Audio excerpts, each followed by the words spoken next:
She introduced herself as the Mafia boss's dead fiancée's sister after a one-night stand with him.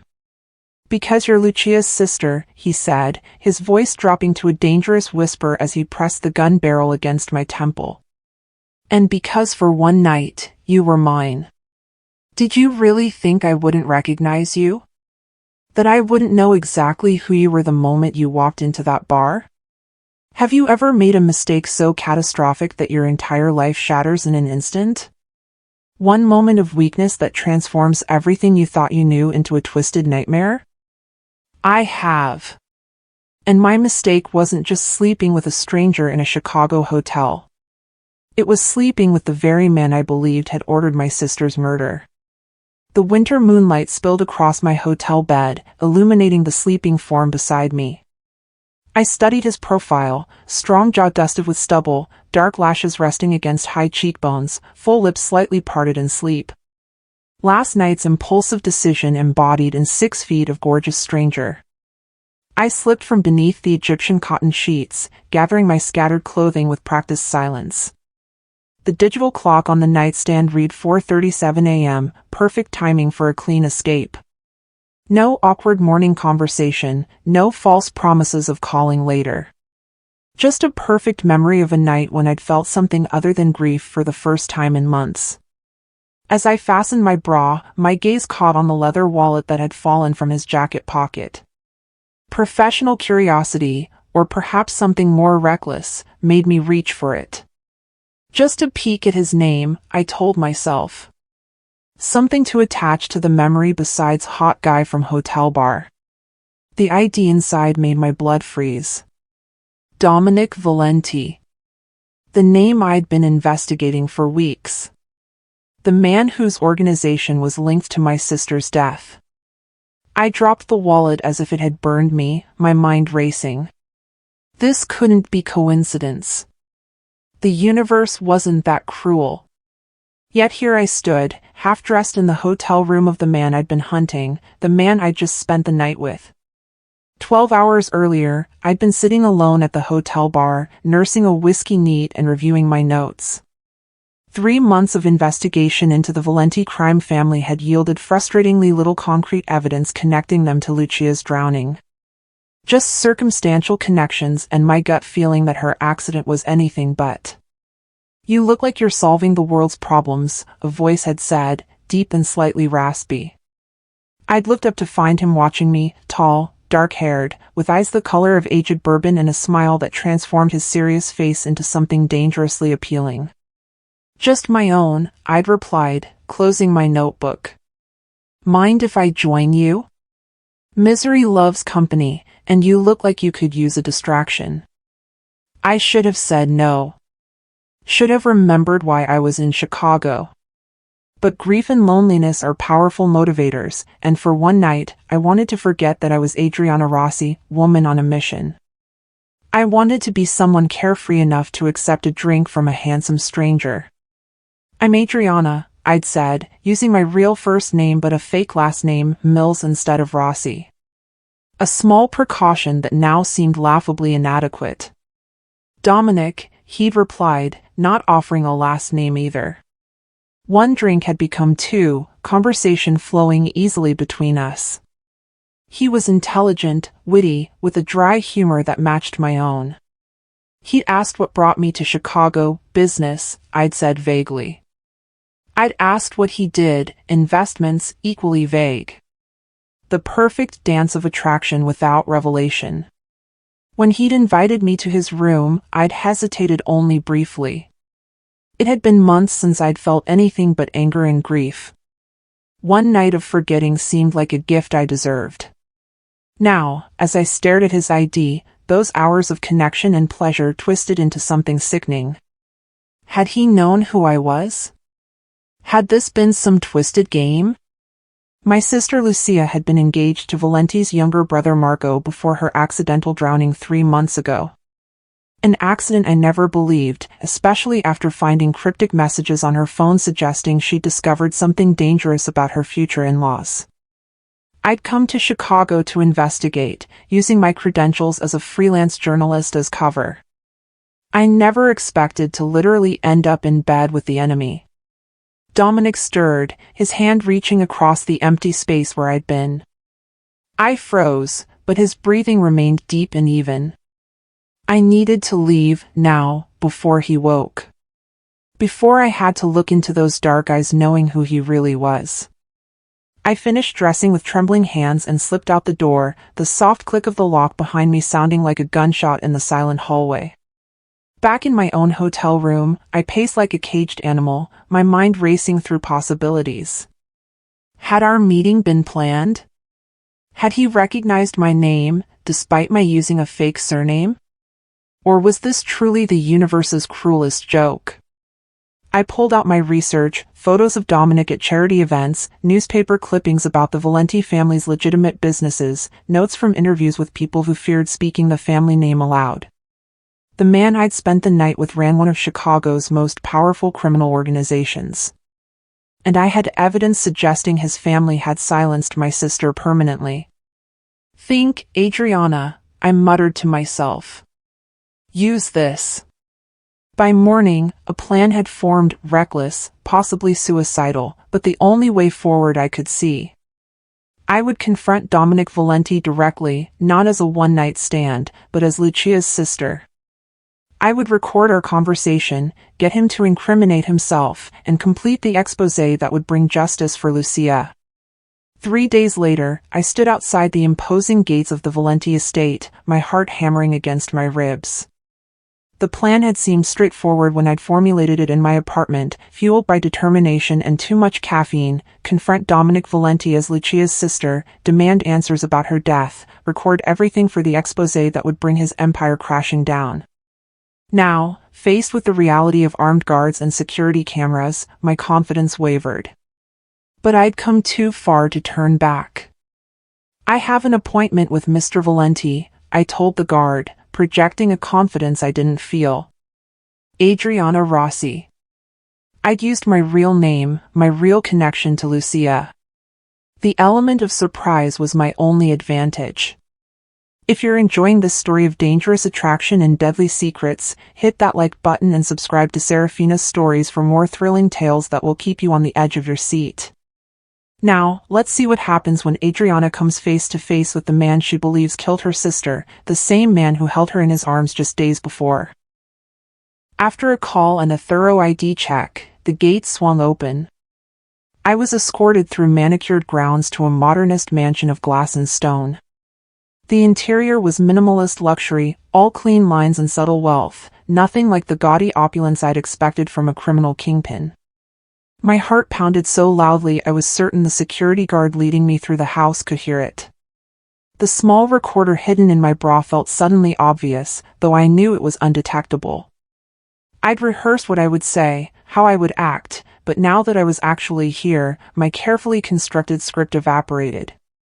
Ms. Rossi. His voice reached me before I saw him. I turned to find Dominic entering from a side door, dressed in charcoal trousers and a crisp white shirt, sleeves rolled to reveal strong forearms. Recognition flickered in his eyes, quickly masked but unmistakable.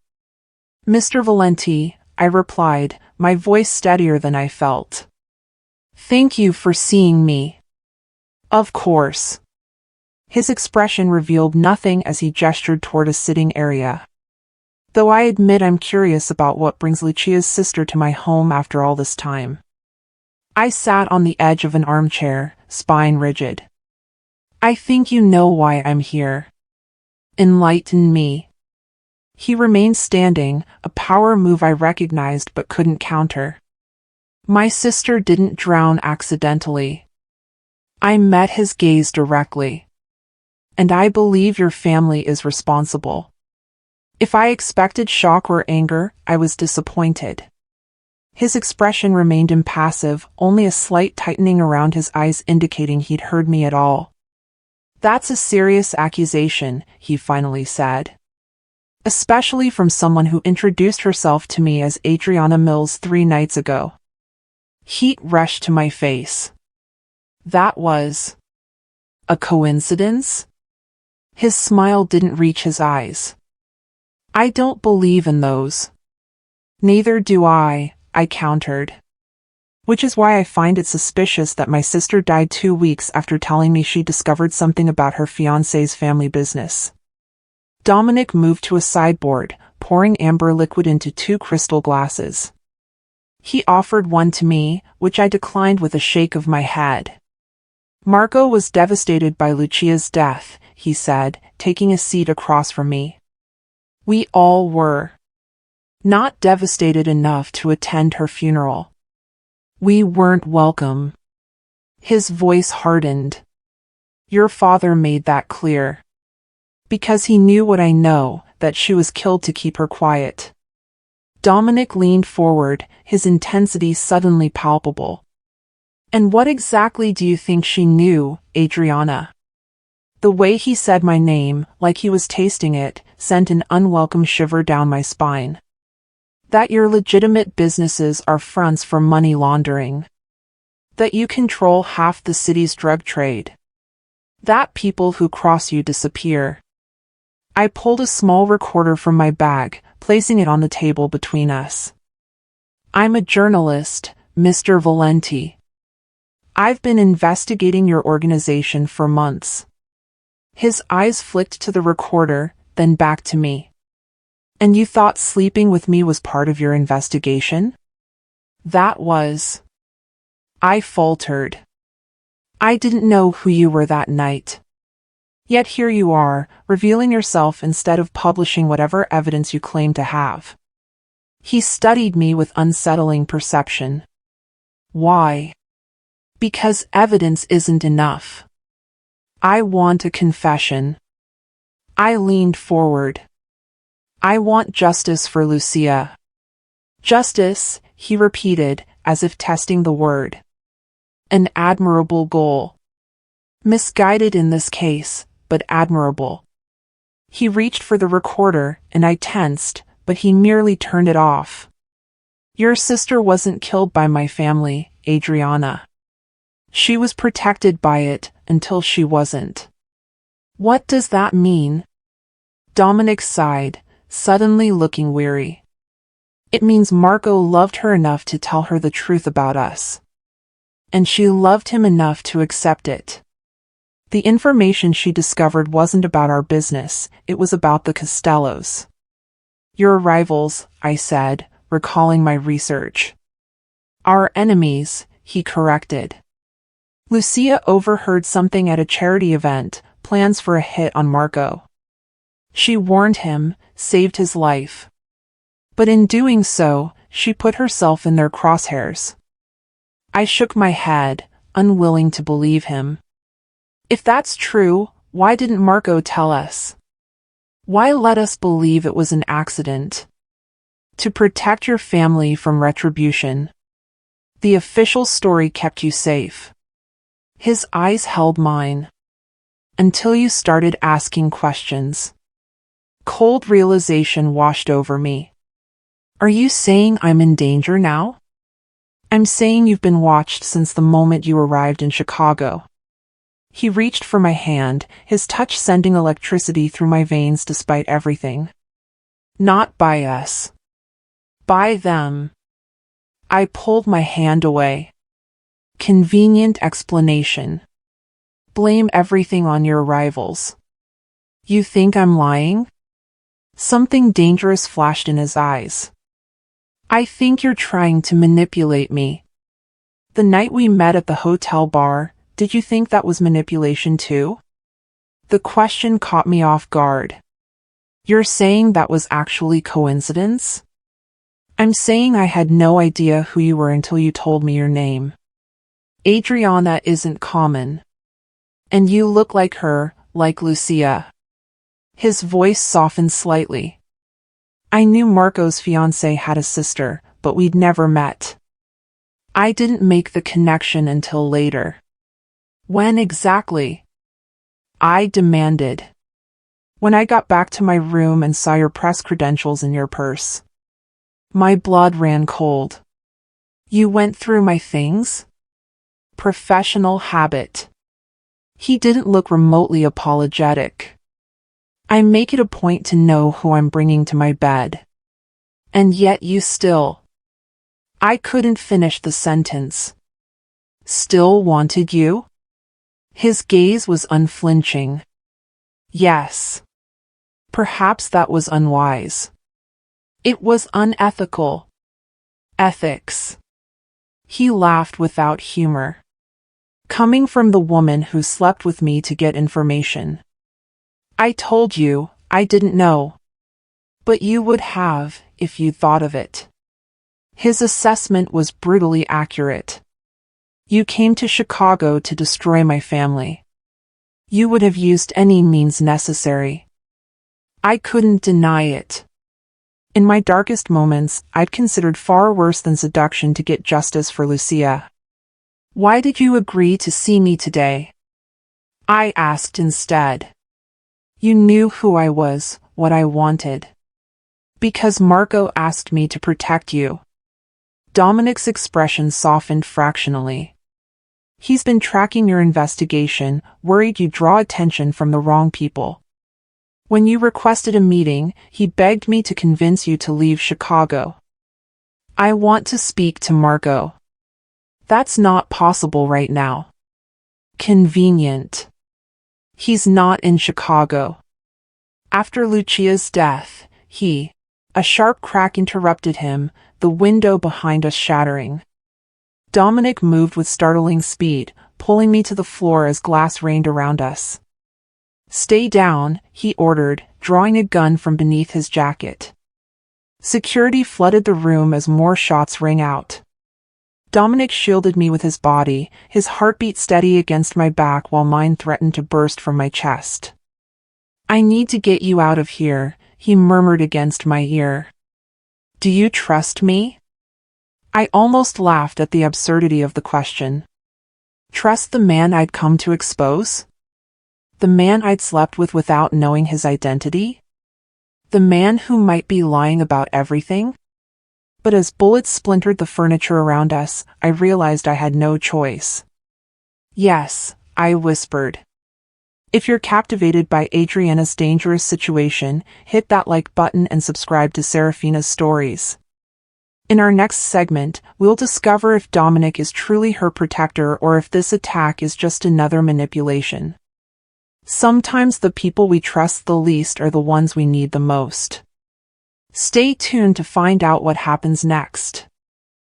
His arm tightened around my waist. When I say run, head for the door behind the staircase. Don't stop, don't look back. I nodded against his chest, adrenaline sharpening my senses. Now. We moved as one, his body covering mine as we sprinted across the room. More shots, a cry of pain that wasn't ours, the acrid smell of gunpowder filling my lungs. Then darkness as a hidden door closed behind us, sealing out the chaos. Dominic led me down a narrow passage, one hand holding mine, the other still gripping his weapon. Emergency lights cast an eerie glow on concrete walls. Where are we going? I gasped. Somewhere safe. He paused at a junction, checking both directions before pulling me left. Somewhere I can keep you alive while I deal with the Costellos once and for all.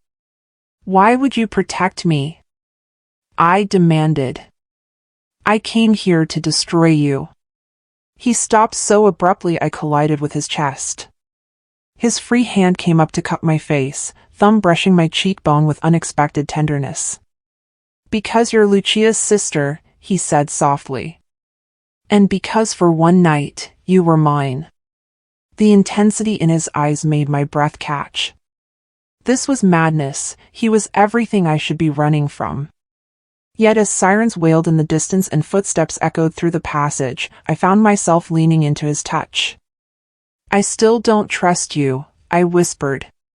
His lips curved into the first genuine smile I'd seen from him. Good. That healthy skepticism might keep you alive. The tunnel eventually led to an underground garage where a sleek black SUV waited, engine running. A man I recognized as one of Dominic's security team stood beside it, face grim.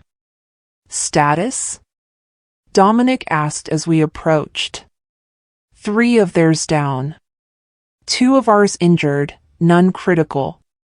Police responding. And the package? Secured at the secondary location. Dominic nodded. Take us there. The drive was tense silence, Dominic constantly checking mirrors while I tried to process what had happened. Someone had just tried to kill us, or him, at least. I was merely collateral damage. Unless they were targeting me, weren't they? I asked suddenly. Not you. Dominic's gaze shifted to me. What makes you say that? The timing. I've been in Chicago for weeks with no trouble. The attack happens the moment I reveal myself as Lucia's sister. You're quick, he acknowledged. Yes, I believe you were the primary target. The Costellos have been watching you, waiting to see what you knew. About what?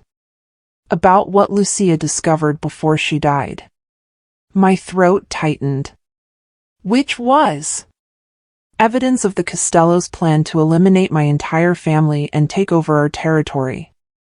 Names, dates, locations, all on a flash drive Lucia gave to Margot for safekeeping. If that's true, why not go to the police? Dominic's laugh was bitter. With what? Evidence obtained illegally that implicates both families? The police aren't an option in our world, Adriana. So instead my sister died. She wasn't supposed to. His voice roughened with what sounded like genuine regret. Margot had arranged for her protection, but she slipped away from her security detail that night. Said she needed to meet someone who had more information. Who? We don't know. By the time we found her. He trailed off. The SUV turned down a narrow alley, then into what appeared to be an abandoned warehouse.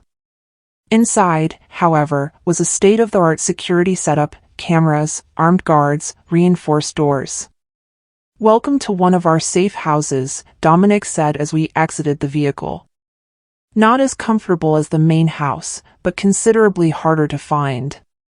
I followed him through a series of security checkpoints into what appeared to be living quarters, Spartan but functional, with a kitchen, living area, and several doors leading to what I assumed were bedrooms. A man rose from the couch as we entered, tall, with the same dark coloring as Dominic but younger, his face haggard with grief that couldn't be faked. Margot, I breathed. Lucia's fiancé crossed the room in 3 strides and pulled me into a fierce hug. Adriana. Thank God you're safe. I stiffened, then slowly returned the embrace, confusion warring with relief. If Margot was alive and clearly devastated by Lucia's death, perhaps Dominic had been telling the truth.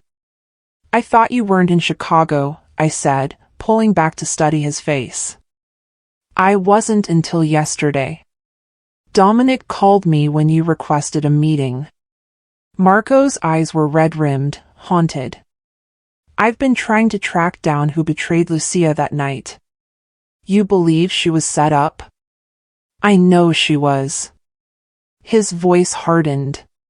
Someone she trusted told her they had information about the Costellos' plans. Someone who knew she'd go alone if they asked. I sank onto the couch, my legs suddenly unsteady. All this time, I thought your family killed her. We loved her, Margot said simply. She was going to be my wife, part of our family. Then why hide? Why let me believe the worst? Because we needed the Costellos to think their plan had worked, Dominic interjected. That Lucia's death had destroyed Margot, left him vulnerable. While in reality, he's been hunting them, I concluded. Exactly. Dominic sat beside me, close enough that I could feel the heat of his body. And now you've inadvertently helped us identify the traitor. How? By drawing them out. The attack today confirms what we suspected. Someone inside our organization has been feeding information to the Costellos. Someone who knew you were coming to see me. And that I'm Lucia's sister, I added, the pieces falling into place. Only 5 people knew about our meeting, Dominic confirmed. One of them is the person who betrayed Lucia. Marco paced the room, tension radiating from him. We need to move quickly. Now that they've failed to eliminate Adriana, they'll be expecting retaliation. I've already put the plan in motion, Dominic assured him. Tonight, we end this.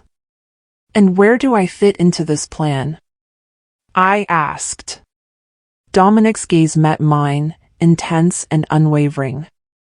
That depends on you. You came to Chicago for the truth about your sister's death. Now you have it. You can walk away, we'll ensure your safety, set you up somewhere the Costellos can never find you. Or you can help us get justice for Lucia. By doing what exactly? By being exactly who you are, a journalist pursuing a story. His smile was predatory. The Costellos won't expect us to be so public with our next move. I looked between the brothers, these dangerous men who operated in a world so different from mine. Yet here I was, drawn into their orbit by love for the same woman, my sister, Marco's fiancée. If I help you, I said slowly, I want something in return. Name it, Marco said immediately. The complete truth about Lucia's last days. Everything she knew, everything she did. And I turned to Dominic, I want to know if that night at the hotel was really a coincidence. Dominic held my gaze, something unreadable flickering in his eyes. Help us finish this, and I'll give you all the answers you want. No more secrets. I extended my hand. Deal. As his fingers closed around mine, I wondered if I'd just made a pact with the devil, or with the only people who could help me find peace. If you're on the edge of your seat wondering what happens next, hit that like button and subscribe to Serafina's stories. Will Adriana find justice for her sister? Can she trust Dominic's growing attraction, or is she being manipulated? Sometimes the line between enemy and ally blurs when revenge and desire collide. Don't miss our final segment coming up next. Night fell over Chicago, the city lights glittering like fallen stars against the darkness. I stood before the mirror in the safe house's bathroom, barely recognizing the woman staring back at me. In just 4 days, I'd gone from grieving sister seeking justice to potential accomplice in what was essentially a mob war. And yet, I couldn't deny the truth that had been revealed. The Costellos had murdered Lucia, not the Valentis. My entire mission had been built on a false assumption. A soft knock interrupted my thoughts. Adriana? Dominic's voice came through the door. It's time. I opened the door to find him waiting, now dressed entirely in black, a stark contrast to his usual polished appearance. He looked dangerous, lethal, and yet, I wasn't afraid of him anymore. You don't have to do this, he said quietly. Marco and I can handle it. Lucia was my sister, I replied, my voice steady. I need to see this through. He studied me for a long moment, then nodded. The car leaves in 5 minutes. The plan was elegant in its simplicity. As a journalist, I had legitimate access to the charity gala being hosted by Antonio Costello, the same type of event where Lucia had overheard the original plot against the Valentis. I would attend as press, wearing a wire that would transmit to Dominic and his team waiting outside. My goal, get close to Elena Costello, Antonio's daughter, who Marco believed was the one who had befriended Lucia and ultimately betrayed her. Remember, Dominic said as we parked a block from the venue, your only job is to get Elena talking about that night. Don't try to accuse her or confront her. Just record her. I know how to interview subjects, I replied, a touch of irritation in my voice. His hand caught mine, his grip firm but gentle. This isn't an interview, Adriana. These people killed your sister without hesitation. They'll do the same to you if they suspect anything. The genuine concern in his eyes softened my response. I'll be careful. You'd better be. His thumb traced a small circle on my wrist, sending an inappropriate shiver of awareness through me. I've grown rather attached to you. Before I could respond, he leaned forward and pressed his lips to mine, a kiss that was both a promise and a warning. When he pulled back, his eyes were dark with emotions I couldn't fully decipher. For luck, he murmured. The gala was exactly what I expected, Chicago's elite draped in designer clothes and diamonds, sipping champagne while pretending their donations would actually change the world. I moved through the crowd with practiced ease, my press credentials giving me the perfect excuse to approach anyone. I spotted Elena Costello holding court near the bar, tall, elegant, with a smile that never reached her cold eyes. I'd seen photos of her with Lucia, their arms linked at similar events, looking like the best of friends. The sight of her laughing, alive and well while my sister lay cold in her grave, made my blood boil. Deep breath, Dominic's voice came through the nearly invisible earpiece I wore. Remember the plan. I approached Elena with my most professional smile. Ms. Costello? Adriana Mills from the Tribune. I'm doing a piece on Chicago's philanthropic families. Would you mind answering a few questions? Her eyes flicked over me with casual disinterest. Of course. I always have time for the press. I asked standard questions first, about the charity, her family's involvement, their commitment to the cause. She answered with practiced sound bites, nothing revealing or personal. Then I shifted tactics. Your family has suffered some tragic losses in your circle recently. I understand you were close friends with Lucia Rossi before her accident? Elena's smile faltered for just a moment. Yes, such a tragedy. Lucia was a dear friend. How did you meet? Through mutual acquaintances. Chicago's social circle is quite small at the top. I understand she was engaged to Marco Valenti when she died. Elena's eyes hardened slightly. Yes, unfortunate choice on her part. The Valentis aren't the kind of family one should associate with. Because of the rumors about their business dealings? Let's just say there's a reason their associates tend to meet unfortunate ends. Her smile turned cruel. Poor Lucia learned that too late. My heart pounded as she essentially confirmed her knowledge of Lucia's death being no accident. What do you mean?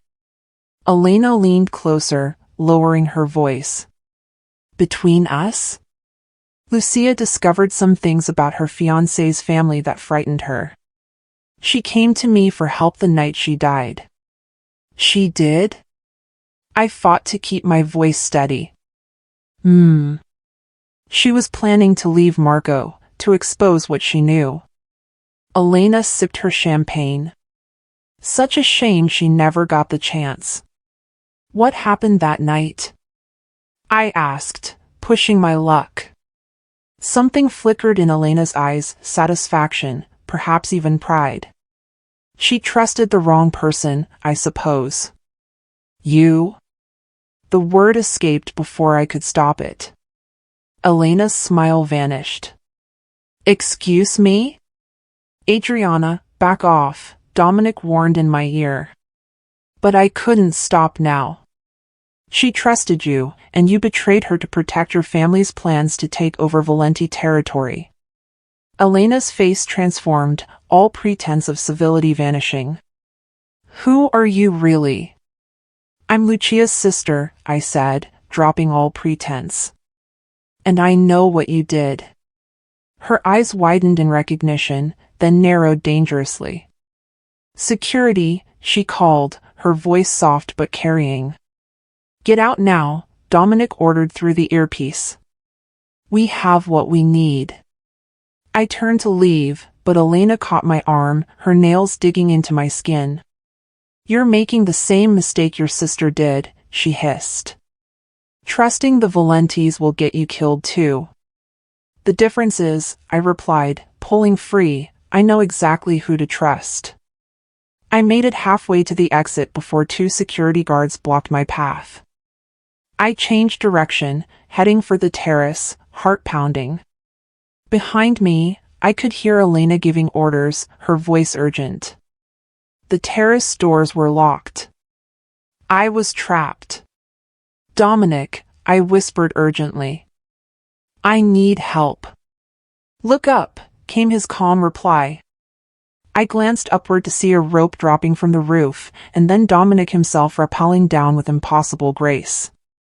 He landed beside me just as the terrace doors burst open. Time to go, he said, wrapping an arm around my waist and clipping something to my dress. Hold tight. Before I could process what was happening, we were ascending rapidly, the shocked faces of Elena and her security growing smaller below us. At the rooftop, Marco waited with an escape route planned. Did you get it? He asked as we ran across the roof toward a waiting helicopter. Every word, I confirmed. She practically confessed. It's not enough to take to the police, Dominic said as we climbed aboard, but it's enough for us. What happens now? I asked as the helicopter lifted off. Now we finish this, Marco said, his expression grim. Tonight. I won't detail what happened in the hours that followed. Some things are better left unwritten.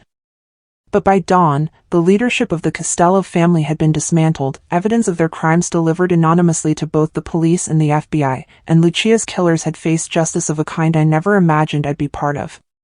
3 days later, I stood at Lucia's grave for the first time since her funeral. Dominic stood beside me, his hand warm in mine as I placed fresh flowers against her headstone. Do you think she'd be horrified by what we did? I asked quietly. By what I helped make happen? Dominic considered this seriously. I think she'd understand that justice sometimes requires crossing lines we never thought we would. And us? I turned to face him.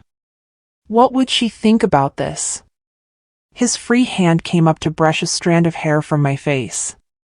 She'd probably tell you that you're making a terrible mistake.